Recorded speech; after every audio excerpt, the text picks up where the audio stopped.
Hello, everyone. Welcome to Foundry Live, the future for story development, Flix, and thank you for joining. My name is Elise, and I am part of Foundry's marketing team and your virtual host for today. Today, it's my pleasure to introduce my colleagues, Maria Grazia Petito de Leo and Juan Salazar, and today we're also joined by Ari Rubinstein, who is a VFX supervisor at Break and Enter VFX, and Ari will be joining our Q&A at the end of the event. Before I pass it over to them, I'd just like to mention a few things. First of all, today's session is being recorded, and a copy of the recording will be sent directly to you when the webinar is over. Also, if you have any questions that you'd like to ask our speakers, please add them into the questions tab on the right-hand side of the screen. There, you'll also see the chat tab, so feel free to say hello and let us know where you're joining from. Today's webinar is part of Foundry Live, which is an event series that started last week. And during Foundry Live, we've shared product updates, previews of upcoming releases, and the latest innovations from Foundry. Last week's events are now available on demand, and tomorrow we're ending the series with a look at Moto 15. Foundry Live is sponsored by our partners, Dell and NVIDIA, and I'd like to thank them for not only supporting Foundry Live, but for working closely with Foundry to test and optimize our software with their products. As part of their sponsorship, we're excited to give away our TX Quadro 5000 and other special prizes, including Foundry licenses and swag. The winners will be announced on October 1st, so please stay tuned. And thanks again to Dell and NVIDIA. Throughout the month of September, and as part of Foundry Live, we're celebrating Foundry's 25th anniversary. Foundry began in 1996 with Nuke and expanded into storyboarding when we adopted Flix from Sony in 2013. In that same year, Flix won the HPA Engineering Excellence Award, and there's been many highlights over the past 20 years for Foundry as a whole. If you're interested in learning more, you can check out our 25 Years of Foundry webpage. I'd also like to encourage you to stay up to date with Foundry by checking out our Insights Hub, where you can find articles and case studies. We recently published an artist spotlight with Ari, which you can find there. Also, you can follow us on social media and subscribe to our quarterly newsletters to stay up to date. And also, if you're interested in joining more virtual events, we'll be hosting a webinar on October 7th with Sony to talk about laying the groundwork for success with Katana, and we'll be participating in other industry events like View Conference, Spark Animation, and Real-Time Conference. So if you plan on attending those events, be on the lookout for the Foundry sessions. I'd also like to take this opportunity to mention Foundry Learn. On Foundry Learn, you can find many great tutorials for Flix, as well as developer documentation, release notes, and more. We recently added new tutorials, and we'll share a link to the Learn page in the chat so you can check those out.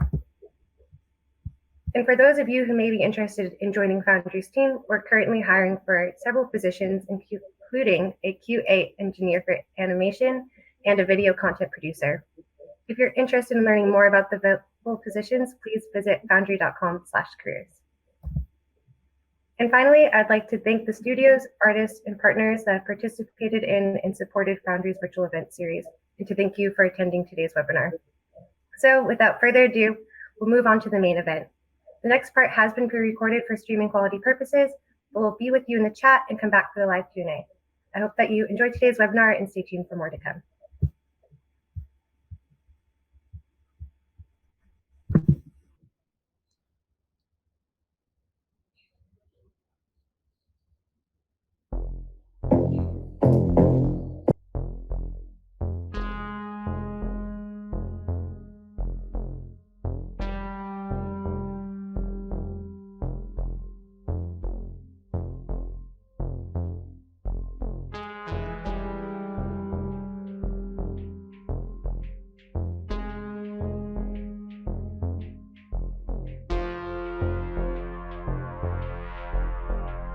Flix was first designed at Sony, and when Foundry took over in 2013, we were determined to make Flix the industry standard for story development. And now we're proud to say that Flix has basically become the Hawkeye of its field. You know, it came out of the background to become the heart of the story.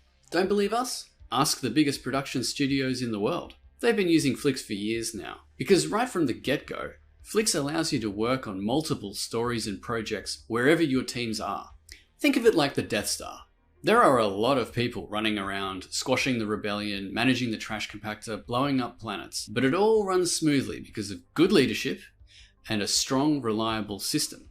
So just like Darth Vader and the Emperor, Flix too is designed for instant creative collaboration. except in this case it's story and editorial.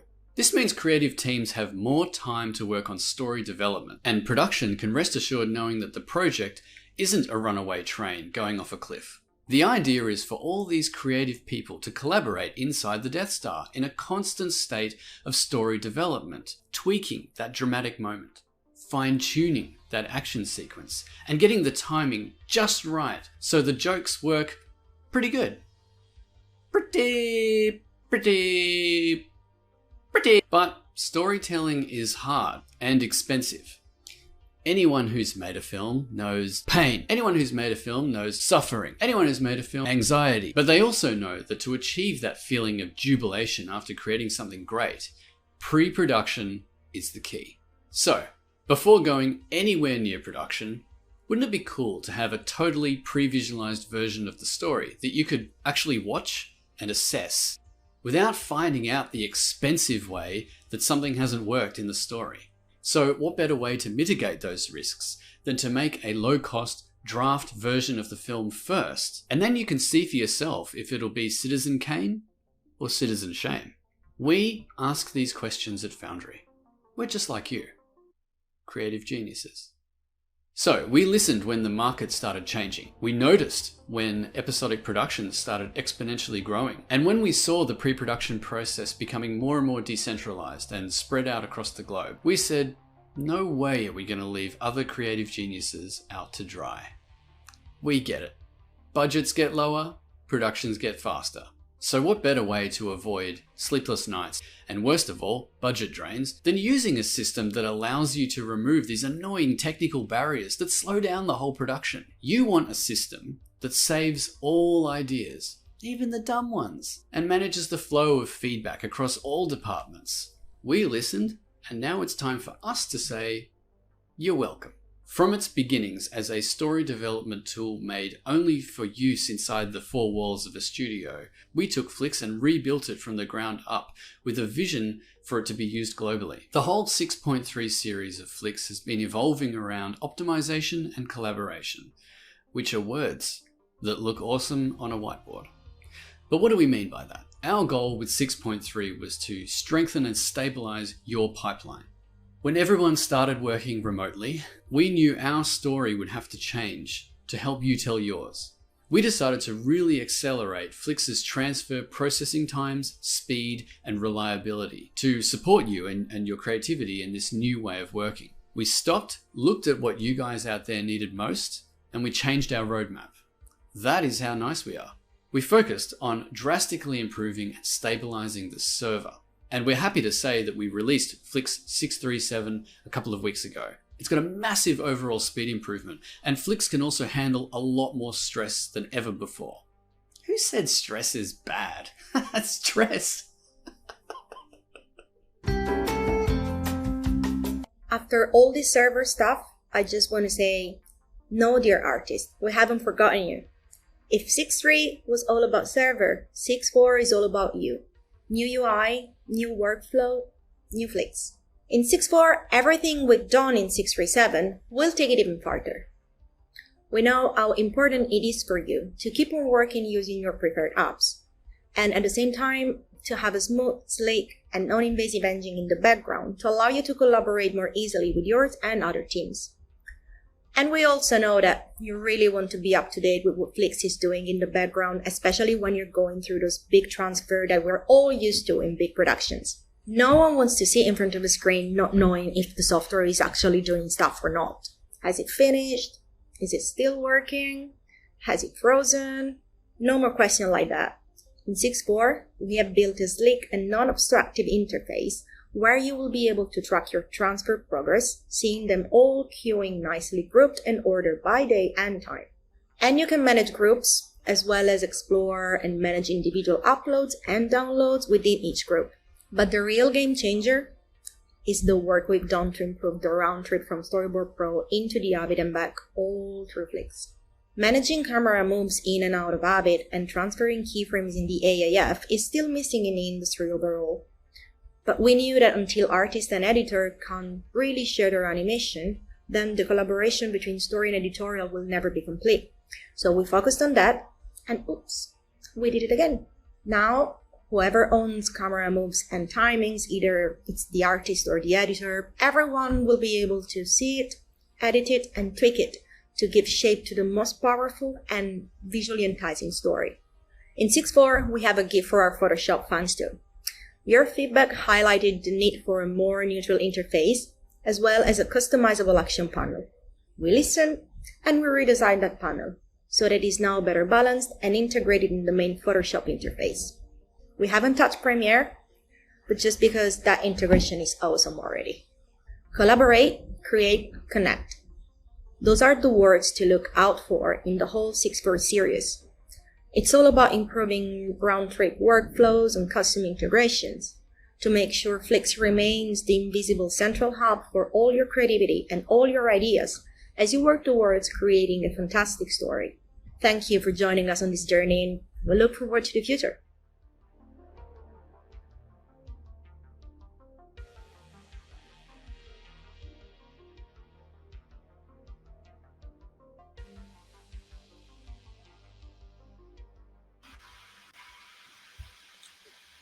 All right. Thank you, MG and team, for telling us a little bit of that story of where we are with Flix and where we came from and where we are now.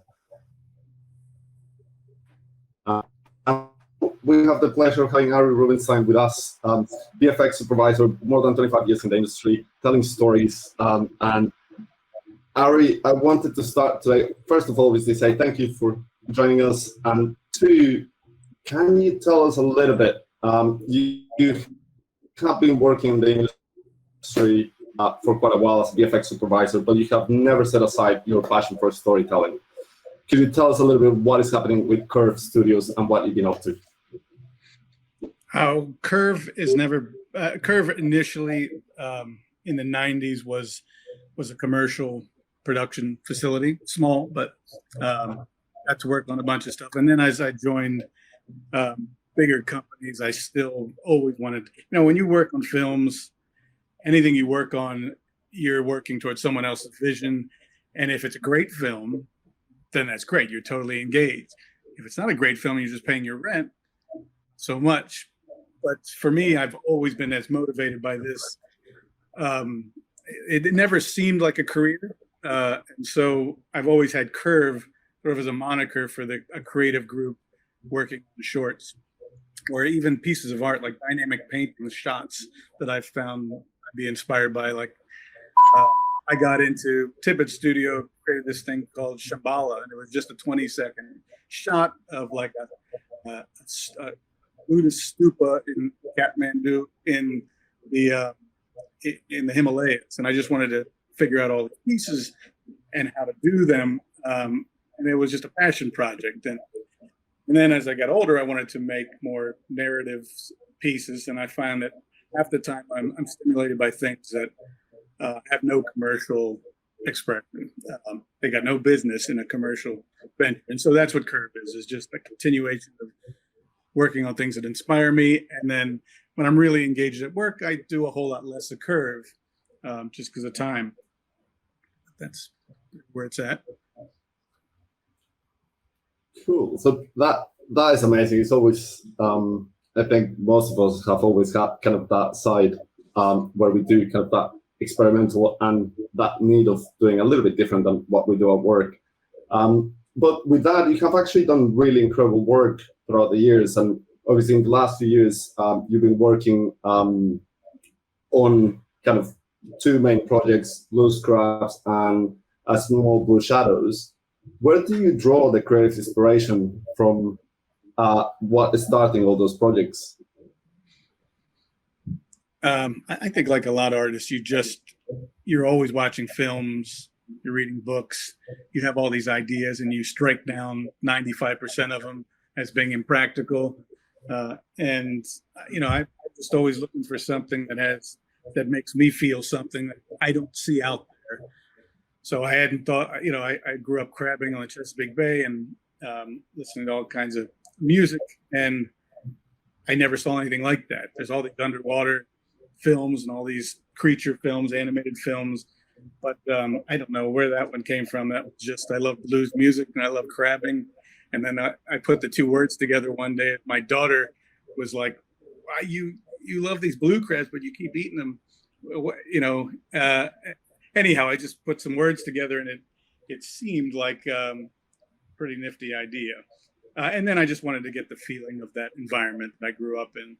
And I hadn't seen it really expressed anywhere except in this music documentary, Muscle Shoals, which was like, it's that seminal music production studio that from Aretha Franklin to the Stones to whoever. And in the documentary, they showed all these beautiful photography of the shoals in Alabama and the environment mixed with the music. And so anyway, that was that. And Small Blue Shadow came after that. And that was an idea I had 30 years ago and couldn't get off the ground, and figured out how to make an up-to-date version expressing how I felt in New York. I worked at Blue Sky Studios for 15 years. And while it was a company with 500, there's something about living in New York that you feel like you're in the shadows, that you have no voice. You see this shining city and you feel so small in comparison to it. And I think about like all forgotten people. How many people come to New York from small towns thinking they're going to break it and make it into something, make a life out of it, but end up in shoebox apartments on the edge of the city with dreams unrealized. And it sounds dark, and maybe there's a little bit of that, but it's also about coming to liberation, like realizing your path. And anyhow, it's these things that I think about more and more the older I get. So that's where that came from. Right. This is just really fascinating to me, and I think for everyone that is interested in storytelling, because eventually when we go to the cinema or when we switch on the TV, we see the movie and it's done and it's ready and it's linear, but behind it there is this incredible iteration of ideas and creativity of sources of ideas that come from everywhere. And this is really the process that shapes the final story. So in terms of your creative process, how did Flix help you in that? How did it help to see the whole story? What's interesting to me is that there was no other tool. This is not me plugging Flix. There was zero ability for me to see the whole film. Every writer or filmmaker, they say they can see the whole film in their mind, but that's great in that you feel the whole film. I don't know that you can see the whole film. And when you literally have to get down to dollars and cents, you're asking favors of friends, you're putting the time into yourself that you barely have, then you have to literally get down to every single shot in sequence. And then you look at that shot and you break down that shot. How many elements do I have to create for that shot? How much labor is going to go into that shot? And when you do that, you have to see it. And I was cutting everything up and putting it up on the wall and then taking tacks and moving shots around. And it was just so awful. And it seemed like that was a process a lot of people still use. But again, I came from Blue Sky, and Blue Sky had Flix really fleshed out. A large, I don't know how many people, it seemed like at least 25 people make drawing boards all year round. And then you've got a large editorial department, and Flix is constantly, doing round trips between the story to editorial. And so I saw it really, that's probably where I was turned on to it. And I had looked around and how do I see all my shots? I can sketch out all these boards. How do I put them up and see them and be able to, more than anything, move them around and play out the narrative visually and see what's superfluous to the story. Right. Yeah, that's very interesting. It's so what are the main challenges that Flix helped you facing in this process? I'll back up to that. The finding what's redundant in your story. As an artist, you think of shots that would be beautiful, and then you get lost in that, and you might show that shot too many times, and you say, well, it's a great shot, and in fact, I've got it 3 times. It's really the same story point. Now that I can see it clearly, even though I might think it's from 3 different cameras, it really doesn't make sense in the. But if you can't visualize where they go in the linear storyline, you may you may do redundant work. And you also we want to try out different iterations of your edit, and you don't want to lose those.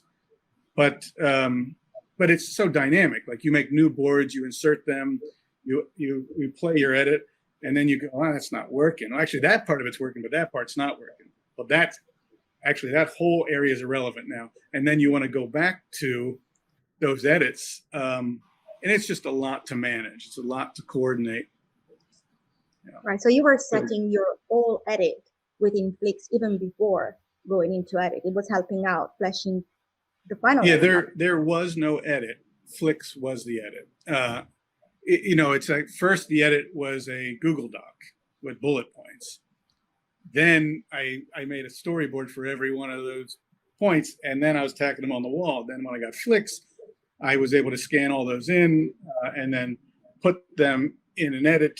I mean, an edit, it's basically a set of story panels in a linear fashion that I can interactively move around, give them time frames, and then export a Quicktime and then watch it.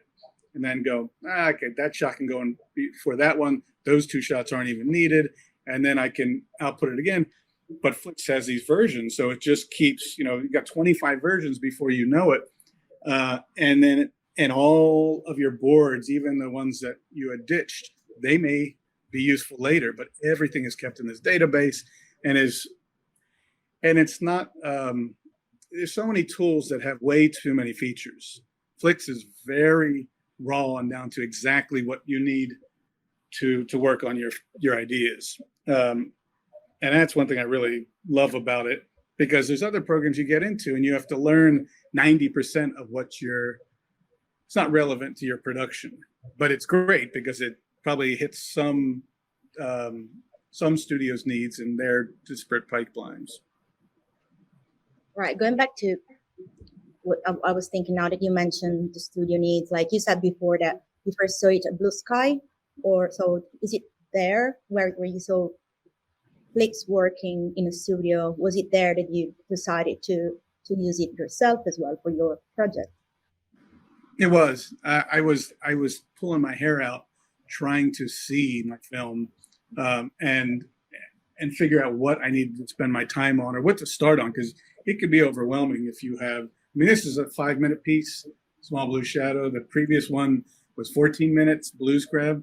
But even at 5 minutes, that's 100 shots. And it was hard to know where to target my labor.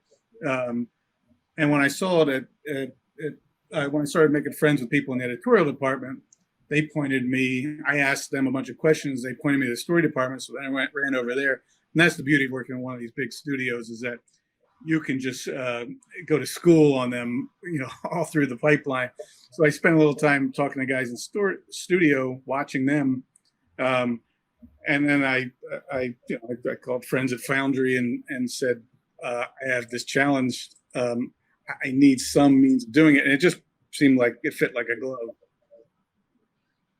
And it's different because Blue Sky's implementation of Flix is totally different than me as a not-for-profit, completely unfunded, independent filmmaker. Flix is much more robust for a larger pipeline with a full dynamic database that can work with large story and editorial. But, and actually some of the story artists were interested, why I'd be interested, because they think of it in their context. And I said, no. If nothing else, if I can just see all my boards in one place and move them around, there's no other software I can even think of that I can do that. And that's a huge boon for me organizationally. And it's great to hear, because of course the main purpose of Flix is actually support this creative iteration and support the pipeline of a big studio as well. So it's just really nice to hear that you've experienced that on both sides of your career. Just one last one for me. Your favorite feature from Flix, just like that, on top of your head.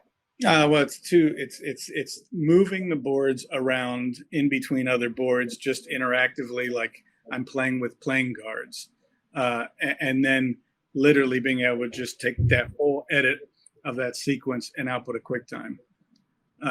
It seems like two features, but it's the combination of quickly being able to output a QuickTime of your boards like that.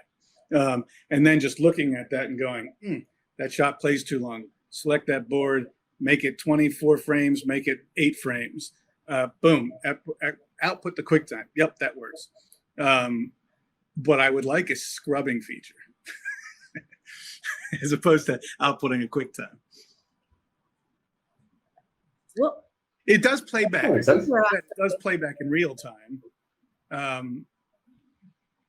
But yeah, actually, I guess it does. But I think I needed it because Flix works sequence by sequence.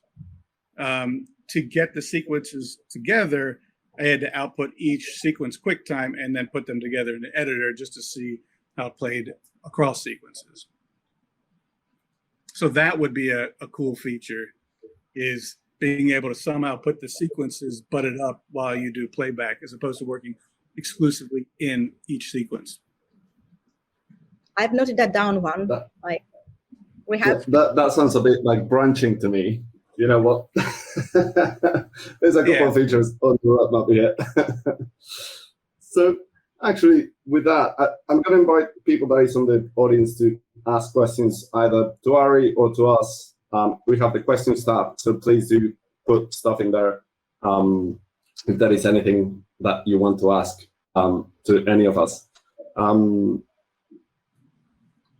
So with that, probably, shall we answer a couple of those? We have a couple of questions on the question tab, or is there anything else you want to do before that? No. I personally would like to hear anyone in the audience. There's a question to them. Methods of use of Flix for independent filmmakers, things I haven't thought of that might help me out. I usually do a reverse Q&A.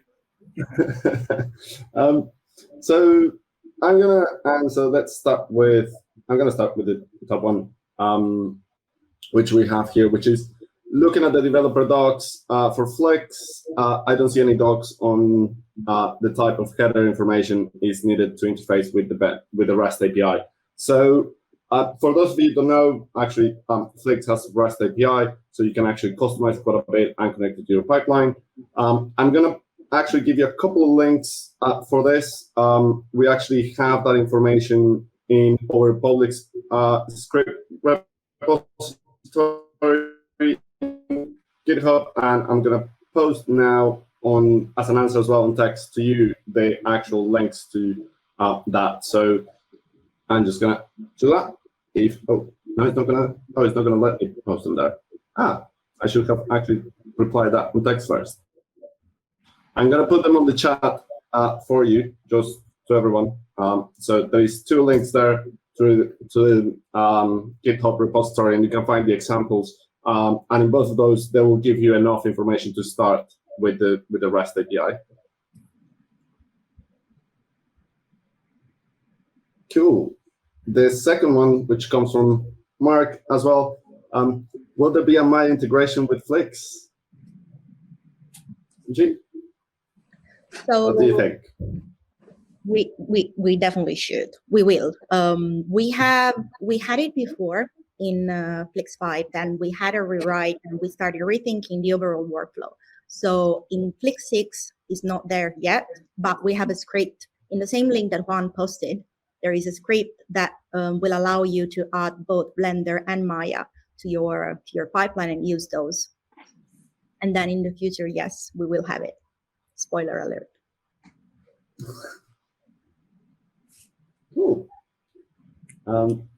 Do we have anything else in the chat from anyone? Any other questions from anyone? No? Very quiet people today.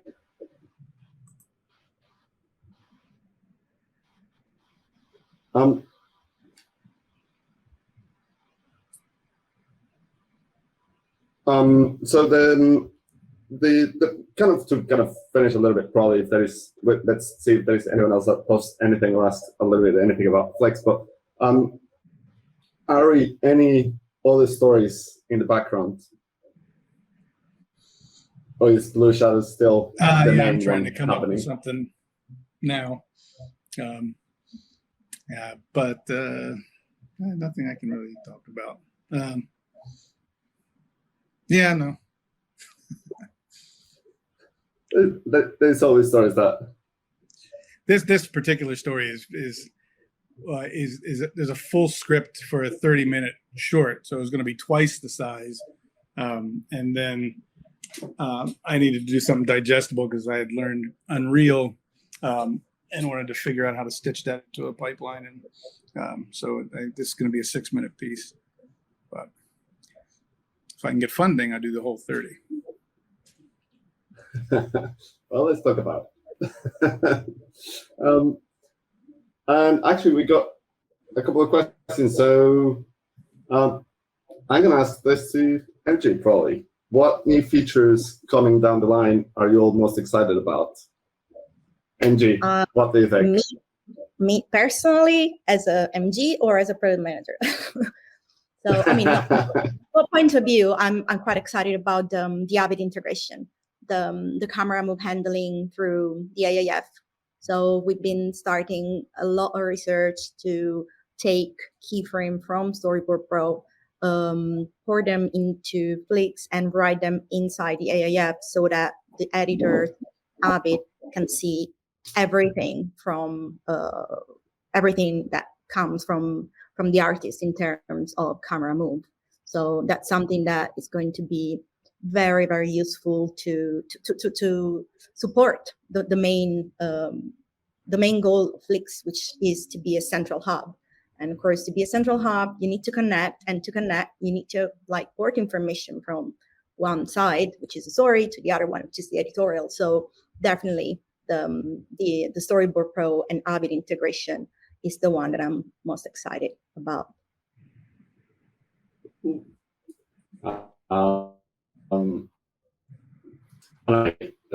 That looks really cool. So I'm excited. I told you. All right, that is quite quickly. When will Flix 6.4 be released? We don't have an exact date yet, but we will be putting alphas and betas out for anyone that is already using Flix. So you'll start listening from us quite soon, and we'll be looking at it for probably next year.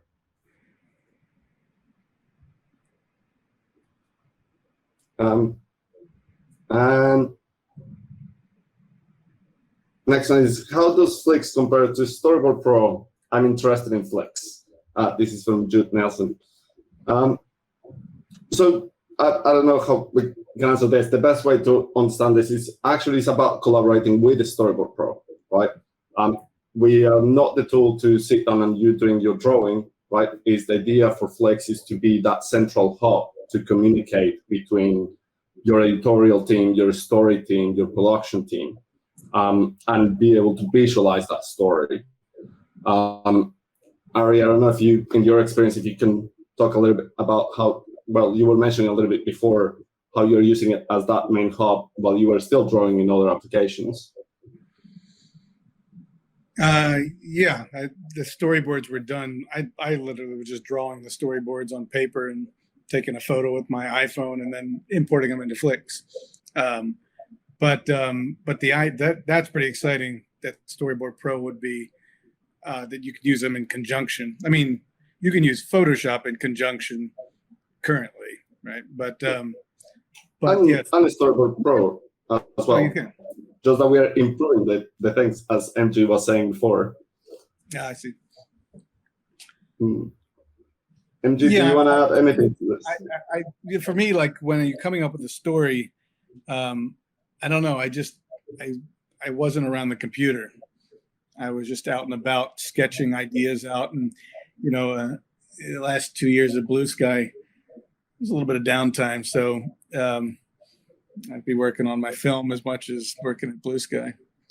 Outside of business, so I don't really. But still, that's exciting. I just never learned either of those tools. I think that's just to add. That's the beauty of Flix. It doesn't matter what you use really. We don't compete with Storyboard Pro. We don't replace Photoshop. We don't replace anything. You are able to draw anywhere, anyhow. Like it's, and then Flix supports that. So you import the panel. You can create them in Flix and then send them into your preferred app. So it's completely flexible from this point of view. I didn't mean to cut you off. I could add to that because the question was, how does Flix compare to Storyboard Pro? Just to think about it in production, it's not even the same thing. It seems like they're both having to do with storyboards, but if you just get down to it, a Storyboard Pro is for creating your storyboard, maybe creating motion by creating a succession of boards that define a shot and its motion or its camera. But there's nothing about Storyboard Pro, as far as I can tell, that enables you to use it like a story editor. Am I wrong? I don't want to speak out of turn, but I don't know that you can lay out your boards in a way and then you can sit there and move them around and output, or can you do? If not, then it's a complementary. Yeah. In the Storyboard Pro, you have kind of that timeline. You can see it in timeline, but there is no way of looking at the whole boards, at the group of boards a little bit. As you say, I think the part of it, the beauty of it, is seeing a little bit as if you actually had it pinned to the wall. You can see the whole story. Yeah. It's not just about kind of each board individually or just the playback. And there's other tools in Flix, like that idea of putting it on a wall and seeing your entire sequence or your whole film. You can output context sheets with information per shot in ways and lay it out in Flix specifically for that type of output. So it seems like a lot more robust visualization tool of your sequences than something. It would probably get a bit muddy if you tried to put all the storyboard generation features into it. Cool. So actually, we have a question for you, Ari. Ari, do you use Flix as means to explore location scouting for your story? Well, the two films that I've done are all animation. So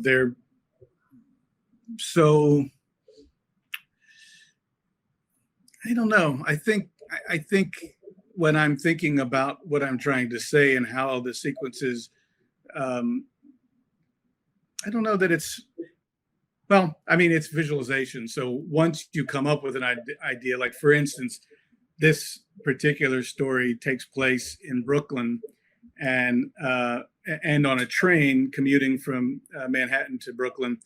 And this gal falls asleep on the train and she has a dream and a dream within a dream. And in her dream, she's taking a run from her stoop in Brooklyn out onto the East River in Dumbo, down along with the Manhattan-Brooklyn bridges with the skyline in New York in the background. So you've got a train environment location. You've got a Brooklyn neighborhood.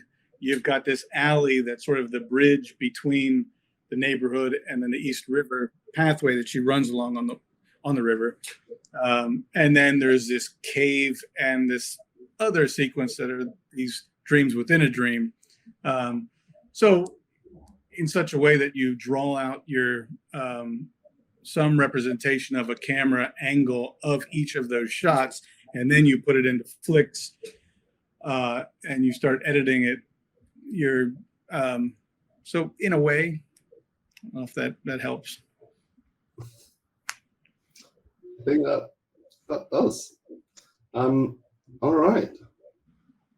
I think that sounds like it's going to be it. Is there any other questions, MG, Ari? One last question?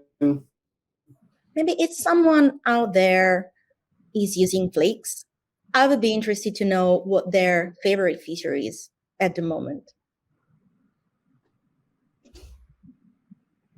Let's see if the chat jumps. I have a question for you. Is it on the roadmap to put QTs in replacement of panels? I know it's not an editor, a proper editor, but I wonder if QuickTimes, because there's this bridge between Flix is your story development, getting your visualization of your entire thing, and you are editing in a way, and then once you output your boards in sequence as a QuickTime, you go into an editor and you butt up the sequences together. But there's something to be said about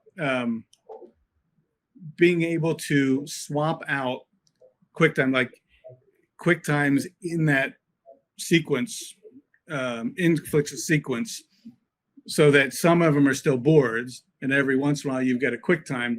You know what I'm saying? Like, you can see your shots in succession, but if you have a couple QuickTimes, now you can't see that with the boards until you output it and then have to cut them into an editor. So simply keeping the architecture the same as it is in Flix, but being able to take a story panel and flop it with a QuickTime would be an interesting feature where you would save some time in an editor that's really not necessary because you're still in story. So there's a couple of things actually there that you can already have certain QuickTimes and have it to render all frames, and that's how you have that ability to see all the frames from a QuickTime. I think what would be interesting, as you say, is the ability to have that in a different way than having them as refs or just animated panels, but actually have that mix as you actually do the evolution of the story, which some of that we're looking into, MG. Yeah, and it's part of the new Storyboard Pro and Avid integration. So we thought that instead of importing the PSD itself and then create PNG from it as an image sequence, we can have a much better one-to-one reference with the animation from Storyboard Pro if we import directly the mob from Storyboard Pro. So we are implementing that. So we will be able to have directly from Storyboard Pro mobs coming in. And of course, you can already import mobs, just general mobs, but it's something that we have. It will come in 6.4 as a first step. What are you calling it? Mobs? Mobs. Sorry, that's my Italian pronunciation. I didn't get that either. What? Sorry. Blame it on QuickTimes. QuickTime. Sorry. Oh, moves. You're saying you can do that already? We're implementing that. Oh, it's something that will come in 6.4. I see.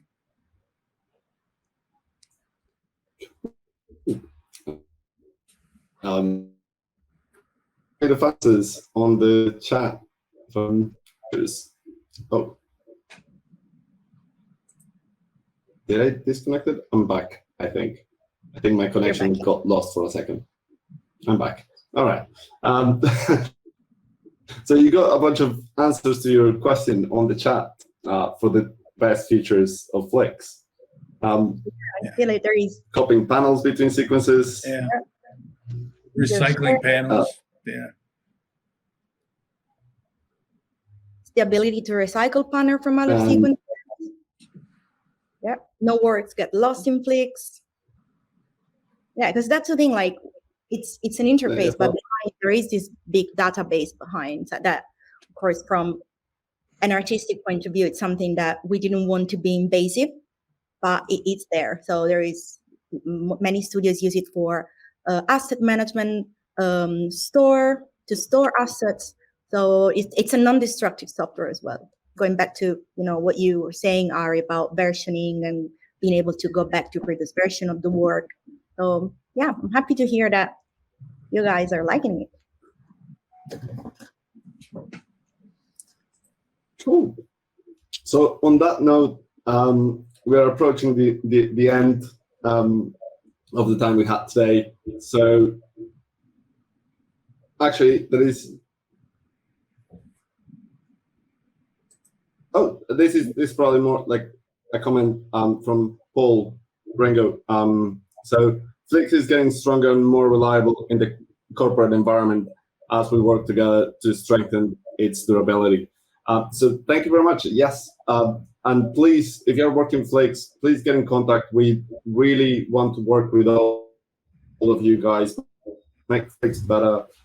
As we have done with all Foundry tools, we do try to collaborate as much as we can with any of you. So if you have any ideas, if you have anything that you want us to implement in Flix, please do get in contact with us, and we'll be more than happy to talk to all of you.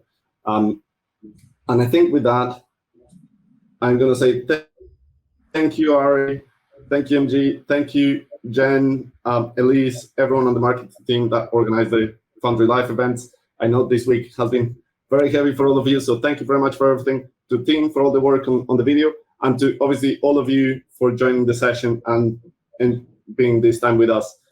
So with that, thank you very much, everyone, and hope to see you soon. Thanks for having me too. Hey guys, thank you, Ari.